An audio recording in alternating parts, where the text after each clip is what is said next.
Hi guys, Sophia at Autostyle and Ghost Immobilisers Northwest.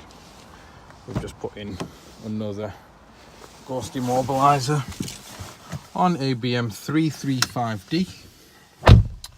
Let's show you how it works. So we're going to try and start it up.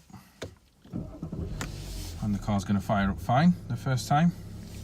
As soon as we change the gear, put it into drive, there we go, it switched itself off.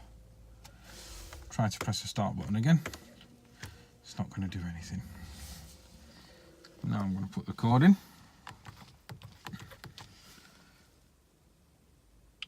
You see the hazard lights flash there, letting you know you're good to start.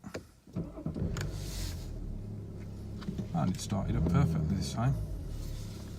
Thanks for watching guys.